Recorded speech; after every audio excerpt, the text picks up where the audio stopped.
পৰহি দিনাখন কাশ্মীৰৰ পেহেলগামত পাকিস্তানী উগ্ৰপন্থীসকলে যি ধৰণে নিৰীহ মানুহক হত্যা কৰিলে আৰু বহু মাতৃৰ বুকু ক্ষুধা কৰিলে, বহু মোৰ ভণ্টিৰ শিৰৰ সেন্দুৰ মচি দিলে, মই সকলো পৰিয়ালবৰ্গলৈ অসমবাসী ৰাইজৰ হৈ সমবেদনা জ্ঞাপন কৰিছো, বিদেহী আত্মাৰ সদ্গতি কামনা কৰিছো আৰু ভগৱানক প্ৰাৰ্থনা কৰিছো যাতে প্ৰধানমন্ত্ৰী নৰেন্দ্ৰ মোদীক শক্তি দিয়ে, তেখেতে যাতে আমাৰ ভাৰতৰ বুকুৰ পৰা এই পাকিস্তানী সন্ত্ৰাসবাদীসকলক নিশেষ কৰিব পাৰে, নোহোৱা কৰিব পাৰে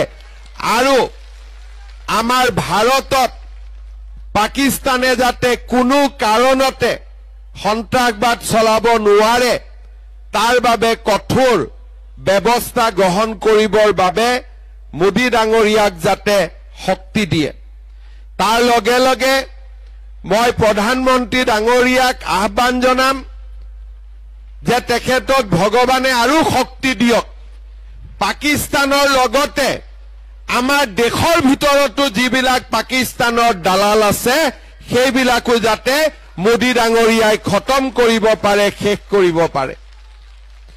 যোৱা দুদিনমানত মই দেখা পাইছো, কালি দেখা পাইছো যে আমাৰো কিছুমান দুই এজন মানুহে ইনডাইৰেক্টলি পাকিস্তানৰ সমৰ্থনতে ফেচবুক, হোৱাটছআপ বা পোষ্টিং কৰা মই দেখা পাইছো।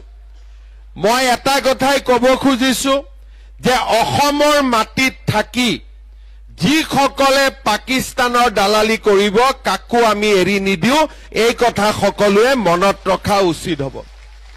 এৰি দিব লাগে নেকি? এৰি দিব লাগে নেকি? সি লাগিলে যিমানেই ডাঙৰ মানুহ নহওক কিয়, যিসকলে পাকিস্তানৰ দালালি কৰে তেওঁলোকক আমি কেতিয়াও এৰি দিব নোৱাৰো। যোৱাকালি মই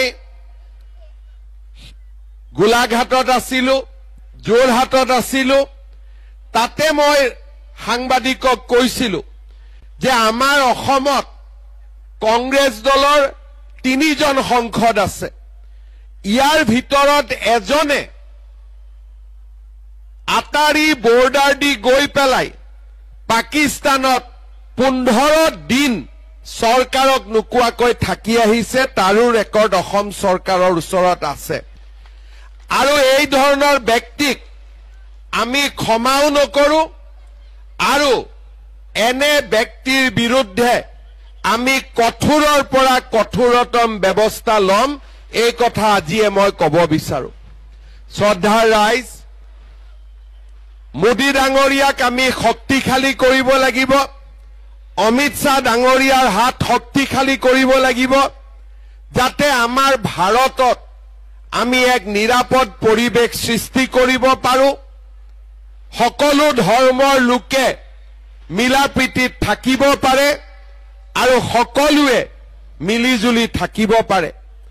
যোৱা পৰহি দিনাখন কাশ্মীৰত বন্দুক লোৱাৰ আগতে মানুহক সুধিছে যে তোৰ ধৰ্ম কি?